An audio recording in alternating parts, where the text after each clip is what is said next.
Welcome to Once Upon a Town, the show where we delve into Franklin history. I'm Eamon McCarthy-Earls. And I'm Joe Landry. Joe, today we'll be talking about Depot Plaza, another big fixture of downtown Franklin, which many people today know from sort of the location of Acapulco's and a number of other businesses downtown. That's right. And today, this is what it looks like. It's right on Main Street, right on the corner of Depot Street.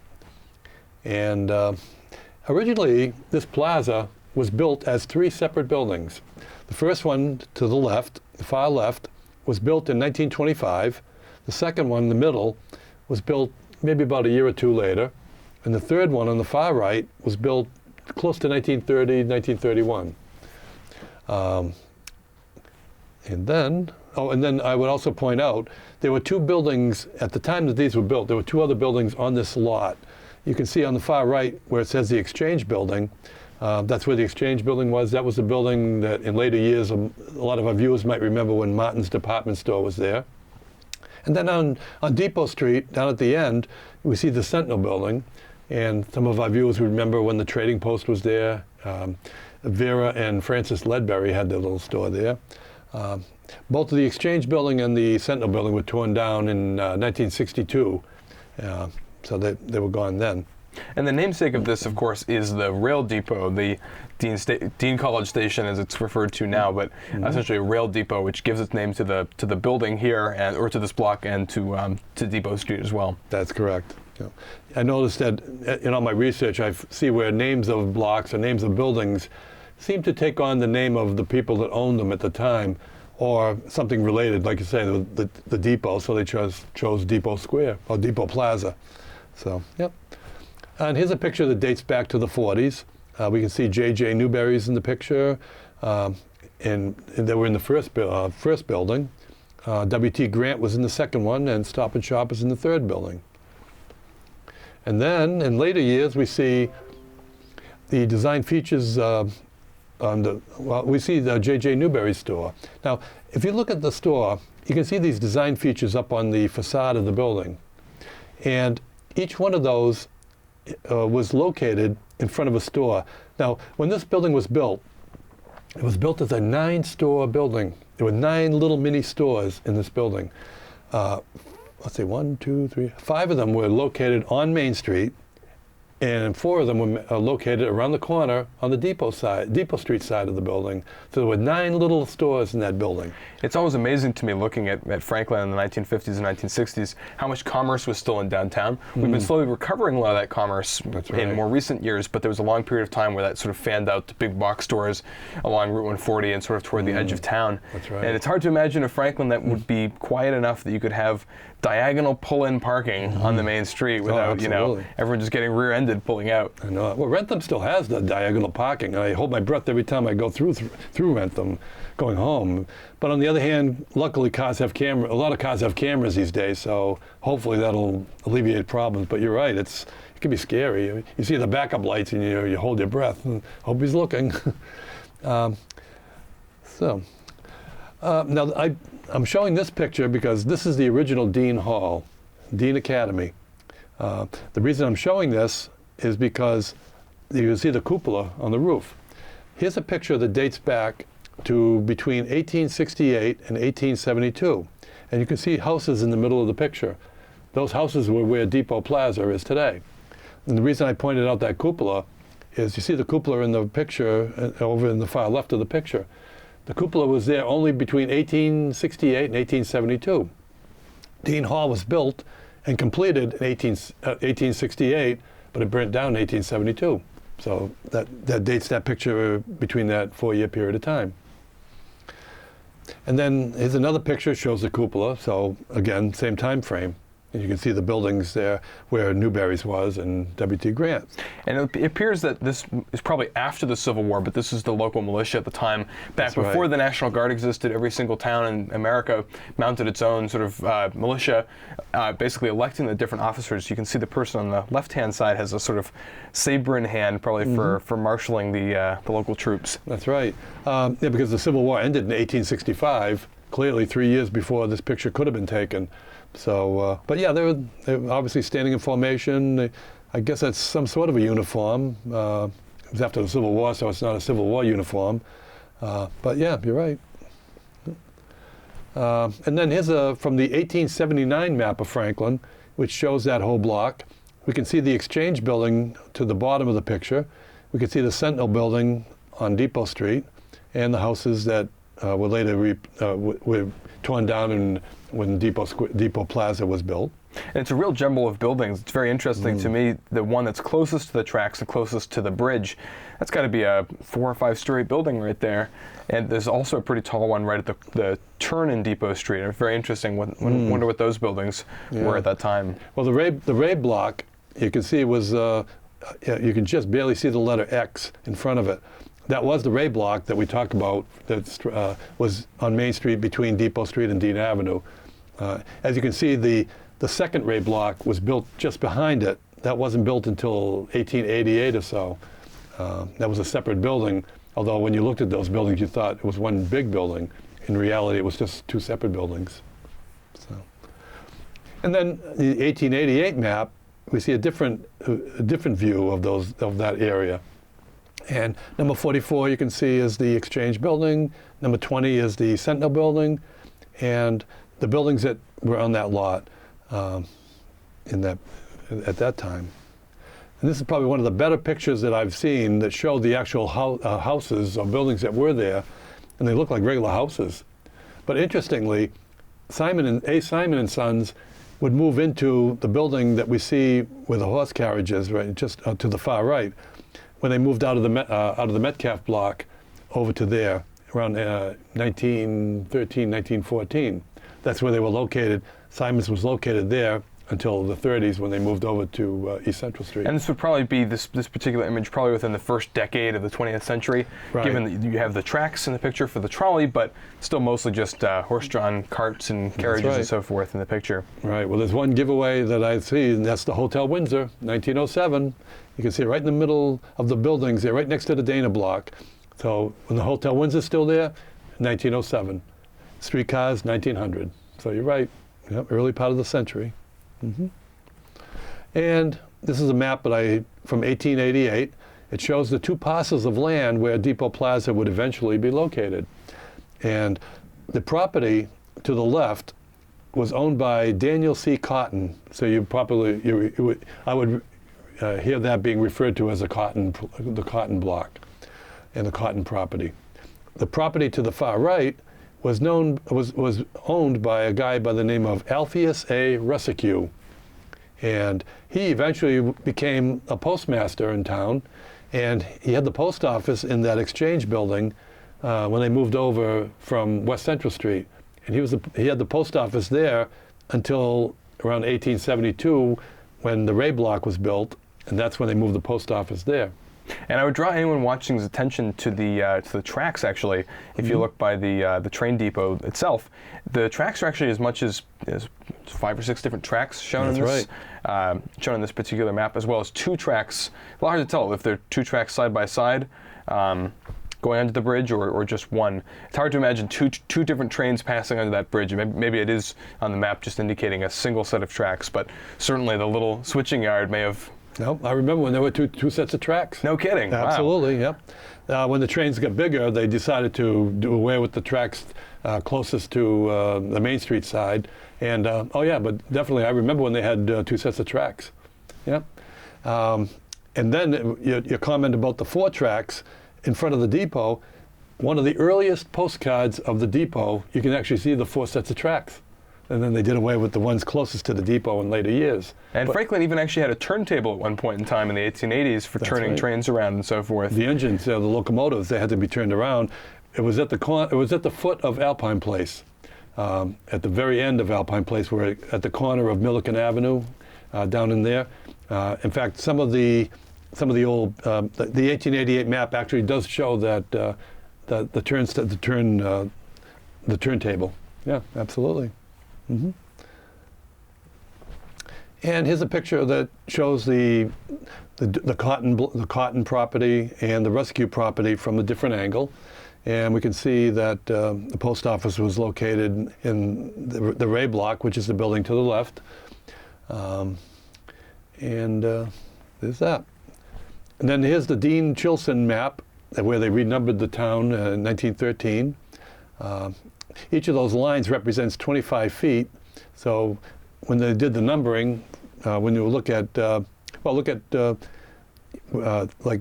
the bottom of the map, you can see with 3 and then 5 and then 7 and 9. Those are the odd numbers. Every one of those lines represents 25 feet, except on Main Street, they were 20 feet apart. And where the front door typically was, that's how you get the number. So when you see 3 Main Street, generally when you see an address for the Exchange Building, you'll see 3 Main Street. 13 Main Street was where, when they built the new buildings, the Depot Plaza, the numbers would start at 13 Main Street. 11 Main Street was a building in the back. That's where Simon and Sons was. And their address when they were there was 11 Main Street. So, And then in 1920, David Simon, he was with A. Simon and Son, maybe he was the son, he purchased a cotton property from Mrs. Palmer Woodward. And we can see that, you can see how that property, the cotton property, was one piece of property that included the building that was on the corner of Depot Street and Main Street, and the Sentinel building down to the end. So that was one piece of property, and it was bought by David Simon. And the house, it was a 15-room house in the Sentinel building on Depot Street.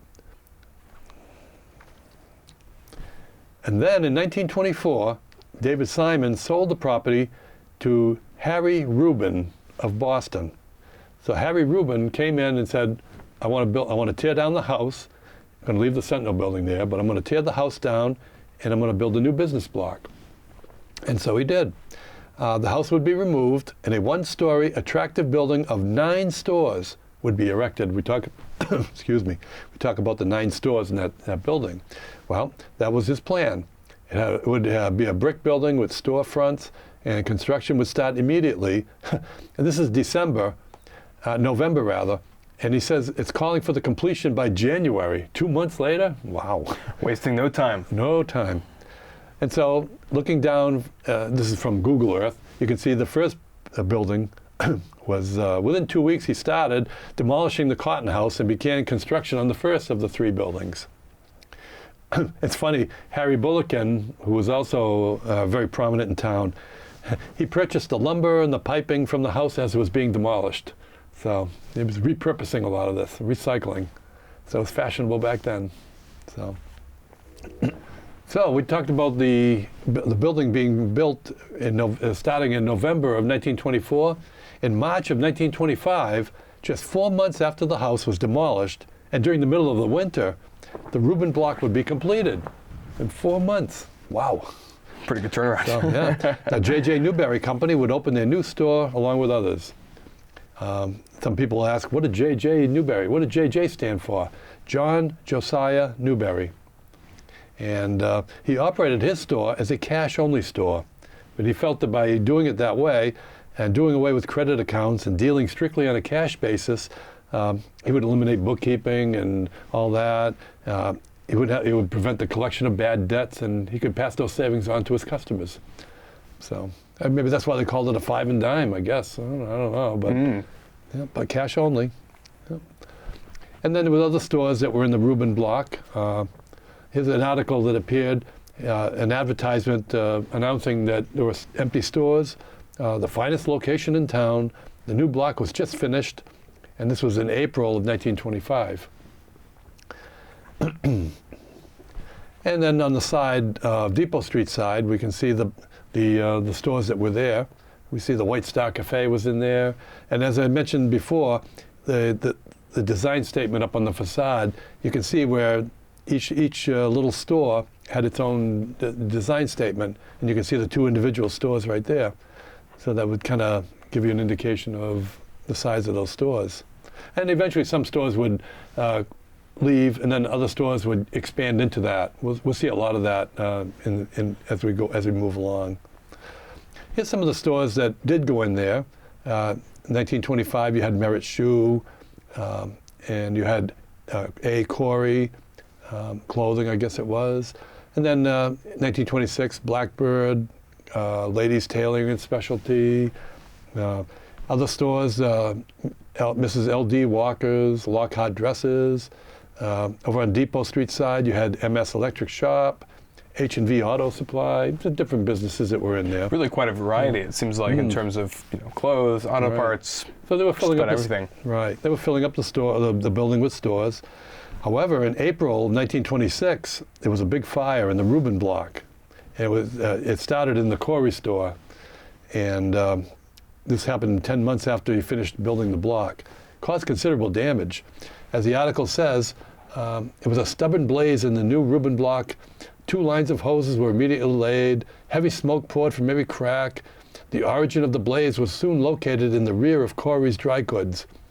And the fire was attacked from both the main and Depot Street entrances. And within 30 minutes, they had the fire under control. But then, next month, J.J. Newberry's had a smoke sale. Apparently, they didn't feel that smoke damage was really a problem. I guess they figured, well, there's no fire damage. So another way to pass the savings on to consumers, right? Yeah, right. Building 19. So they had a big smoke sale starting on Friday, May 21st, and continues for 1 week. Adjusters have completed their work in determining our loss through the recent fire in our building, and we are ready for our smoke sale. Our loss is your gain. Goods on sale, first quality merchandise, and not damaged a bit, only by smoke. And then W.T. Grant would open up their store in the second building that was built, that was next to the Rubin Block, the second of 3 buildings. And they opened their store in May 11th of 1929. Some people wonder what W.T. stood for. It was William Thomas Grant, W.T. Grant. And in the 1930s, the first national food store would locate next to W.T. Grant. They had moved around town. One time they were down by the crossing, then they were in the Fletcher Block, and then around in the 30s, they moved the store into this location, which was right next to W.T. Grant. And then, as I mentioned in the past, Simon and Sons actually began in the Chilson Block, which we covered in a previous episode. No sooner did they start there, they had to move out of there because the Chilson Block was being demolished. So they temporarily moved to the Music Hall, where the Metcalf Block is. And then in 1914, they moved across the street into a new building on 11 Main Street, which was on the Russicue property, right next door to where Depot Plaza is today. Because at this time, there was only 2 of the 3 buildings constructed that made up the Depot Plaza at that time. And when I got this picture, I realized that this was where Simon & Sons was. The reason I know this is because the arrow points to a building that's still there. That's not the Exchange building. And so it has to be the house or the building where Simon & Sons was. And I can date this picture to previous to 1928 because you can see the Morse Opera House is still standing. You can see the clock tower on the building, and the building on the corner of Cottage Street was still a 3-story building. So this picture dates back to at least before 1928. And so that's where A. Simon & Sons was. But in the early 30s, they would move over to 54 East Central Street. And then they would tear down that building, and the 3rd building was built on Depot Plaza. Now, in April of 1926, apparently there was a bowling alley in the rear of the Russicue building, and it was owned by Raphael Restaino. And apparently, after 30 minutes of work, the fire was put out. One pool table was partly ruined. The roof and one end of the building were damaged. So I didn't realize there were bowling alleys all over town. I was just going to comment on that. It seems like everybody had a bowling alley. In one of our other episodes, we saw how the Chilson family ended up opening a bowling alley just back of the Chilson Block. That's right, owned by Charlie Lawrence. And then, of course, the YMCA had bowling alleys below. When they redid the Morse Block, Central Alleys was there. Where the Rome restaurant is today, there was a bowling alley there. It's like, wow. And then I discovered that this one had a bowling alley. So it's a count of at least 4 or 5 bowling alleys. That's right. There. And they were duck pins. You might think, well, what kind of pins were they? I mean, there's duck pins, candle pins, and 10-pin. They were duck pins. Interesting. So that's sort of more of the common one outside of New England, That's as right. opposed to candle pin, which has been famous in New England for many decades, right. but really kind of nowhere else in the U.S. That's right. I think Worcester is where I think candle pins began. But yeah, it started in New England. You're right. Yeah. Now in 1937, a steam shovel went through the town bridge. And that's what they were doing. They were repairing the damage. But the reason I show this is we can see the third building in the background. And this is before 1938, or maybe during 1938, because you can see the Dean Tower in the back. And that tower was lost in the 38 hurricane. What's interesting, though, is you see there's a grocery store called the Economy Grocery Store. And right next to it, Mazzone the Tailor. Mazzone the Tailor would eventually move over to West Central Street in a little building right on the bridge. But Economy Grocery Stores, I did some research on it, and I found out on September 1st, 1938, the Economy Grocery Store chain would change their name to Stop and Shop. They were originally known as the Economy Grocery Store. And Raymond Feely continued as the manager when they changed it over to Stop and Shop. And then there's the steam shovel. What a spectacle. Oh, yeah. What happened was it weighed, I forget how many tons. The trailer also weighed quite a bit. Apparently the truck made it across, but the steam shovel and the trailer didn't, and right down to the tracks. So, yep. And then now we can see Stop and Shop is located there. And where Mazzone the Tailor was, we see this little coffee shop. It was called Gertrude's Coffee Shop, and that's where Mazzone was. It was owned by a woman named Gertrude Pellegri, and the name Pellegri rings a bell for a lot of people because she was the mother of Arthur C. Pellegri, the former police chief.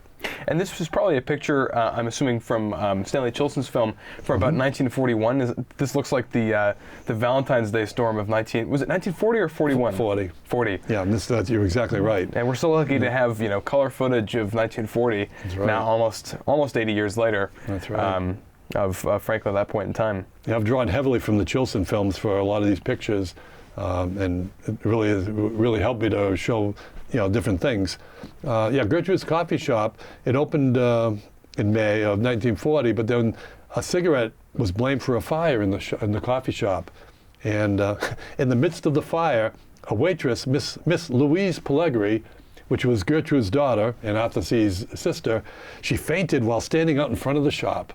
But they quickly revived her. She was just overcome by watching this happen. Unfortunately, Gertrude's Coffee Shop would eventually close in November of 1942, so it was only there for a couple of years. And here's another picture that I was able to find, and you can see the coffee shop in a better picture there. And you can see a little alleyway to the right of it. That alleyway was between the Exchange building and this building. With free parking for Stop and Shop, even better. That's right, yep. And then recently I was able to get a hold of a picture, and this woman, her name is Shirley Rollins, and it just happened she was standing in front of it, so it's a fairly nice picture of Gertrude's Coffee Shop. So, yeah. And then other stores that were in those buildings. On the far left, Shaner Shoe Store. That was in the corner of Depot Street. One of the 9 businesses that were in the first Reuben block, one of them was right on the corner. It was like right there, and that's where Shaner Shoe was. We're actually going to see a better picture of that. That's a real tongue twister right there. I know it. Franklin Radio was down on Depot Street side, and then his First National at 13 Main Street, and they were there in 1939. Interestingly, there was a store, Martin's Department Store. They started in the Reuben block, and we'll see a better picture of that in a few minutes. They were there at 21 Main Street. For many years I thought Martin was his last name, but apparently it wasn't. His name was Martin Levine, or Martin Levine. I'm not sure if it's which pronunciation, but Martin's was his first name. So, and there's Shaner Shoe, and it was right in the corner, and at this time in 1939 they were going out of business. So. And then here's Martin's Department Store in that location. And then over in the corner, that corner store was Carol Cutrate, perfumer. Yep. And like I said, Martin Levine was the owner of the store, Martin's department store. In 1944, the block was heavily damaged by a fire. It was $100,000 in damage, and back in 1944, that's a considerable amount of money. So Martin's department store, the radio shop on Depot Street, and Newberry's, and the White Star Beer Garden, or the White Star Cafe, were completely gutted by the flames. So a lot of damage. But you can see W.T. Grant was in the middle building. They didn't sustain as much damage. And we'll talk about that in a second. It was believed that the fire was started in the basement between the radio shop and the White Star Cafe, which we see in this picture. This is on Depot Street. Now this picture, this has got an interesting history. I was able to find this on YouTube. There's Stanley Chilson used to do films of fires as they were occurring, and he was on the spot when this fire had just happened. And what's interesting about this picture, if you look, you can see individual walls in each of the those spots, and they line up with those design statements on the facade. So you can see how they were individual stores, and the fire kind of exposed that a little bit. So, and you can see Newberry's. Newberry's took up 3 of them, and Martin's took up 2 of them. Now, W.T. Grant escaped with little damage in this fire, except for smoke and water damage.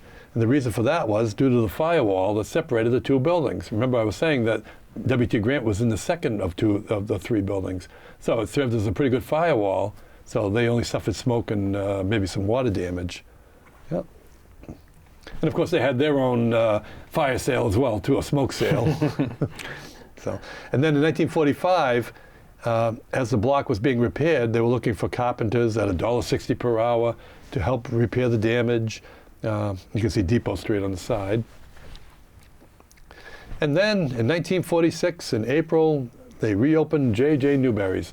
Now, Martin's moved up to the Exchange building, where a lot of the viewers remember when they were there. They moved out of that block and moved over to there. And Newberry's expanded their store into where Martin's was. And that's why they had a grand reopening. And here we can see now that Newberry's has really expanded. And you can still see where W.T. Grant and First National Food was there as well. So, but the grand opening was in April of 1946. Eventually, actually that same year, First National would move out of there and move over to West Central Street, where today's Black Box is located. And at that point, W.T. Grant would move into where First National was. So that's why we see a lot of the pictures that show W.T. Grant being a fairly large store. They took up that whole building at that point. So they kind of expanded at that point and took over First National stores. Exactly. And the Newberry's expanded their store. Yep. And then in the early 40s, we see White Star Cafe on the side of there. I actually remember walking by there and looking in and seeing people sitting at the bar. Yeah. And then in May of 1946, Mike Massaro would reopen the White Star Cafe. And as I mentioned, they would relocate over to the same building as the Black Box. They would locate. That's when First National moved out of there. And then the White Star Cafe, when it was over on West Central Street, would eventually become the Shamrock Cafe. And a lot of people might remember the Shamrock. You don't remember that, though. Before my time. Yeah, not before mine, though. Sorry. In 1958, the Mighty Good Pastry Shop, which was located at 10 Main Street, that's when this picture was taken, they would move into the inside of the J.J. Newberry store. They would actually have their little pastry store right in Newberry's, right in the front of the store. And there was a woman that worked there. Her name was Emma Rustino, and that's her. And she also moved over when they moved there. And here in 1958, they had the grand opening, or probably a reopening, if you will, of J.J. Newberry's with the Mighty Good Pastry Shop now located inside the store. And here's a picture of what it looked like inside there. It had all the pastries and breads and pizza. They had pizza that was like an inch thick, and it was square. And it was good. I liked it. It was good. and cream puffs and the Italian bread. Oh, wow. And one woman that worked there was Florence DeBadges, and that's her. And Stanley Chilson captured her just after I snapped this picture. She looked at this picture and she realized she was on, and she kind of started giggling and getting away from the camera. It was kind of cute. So, and a lot of people remember when Newberry's looked like that in here. One thing about Newberry's, there were many things you could do in Newberry's. You could buy record albums. Back in those days, you had the choice. You could either buy mono or stereo, and you paid $1 more for the stereo. And of course, you had to have a record player that would play stereo. Otherwise, it would sound like mono. But albums are like, I think it was $2.99 for a mono and $3.99 for a stereo album. And so on. You could buy all kinds of things. Now, they had a turnstile inside the store. And for the life of me, I couldn't figure out why they'd have a turnstile, but apparently maybe to keep track of how many customers are going in there. But it wasn't really for security reasons. I mean, you could walk around the thing, but I don't know. They had it downstairs, and this, I think a lot of people would look at this and say, oh, I remember that sign. Curtains, pictures. And there was back of the store, it was like a courtesy booth up there where Chuck DeWitt was the manager, and he would have his little office up there. So, and speaking of Chuck DeWitt, they used to have sales in the back of the store, and where that parking lot was.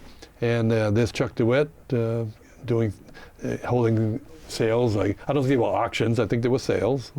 So, here's another one. I believe that's his wife next with the clipboard. That's him. And in 1962, Newberry's decided to expand yet again. Now, W.T. Grant had vacated. So now Newberry's is going to move into where W.T. Grant was. So it's a huge store at this point. And it got so huge that Chuck DeWitt was concerned about parking. So now the Sentinel building and the Exchange building are on that property. And the decision was made to demolish those and create parking lots.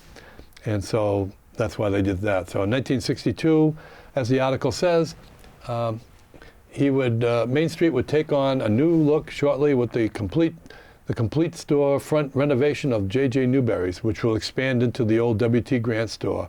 And they would tear down Martin's department store and the old Sentinel building. So those buildings were lost. So, but today they're parking lots, and I guess they needed parking lots more than they needed stores. So that completes our talk on Depot Plaza. Great explanation, Joe. Oh, thank you. Yeah, it was a lot of fun. I enjoyed it. Until next time, I'm Eamon McCarthy Earls. I'm Joe Landry. Thanks for watching.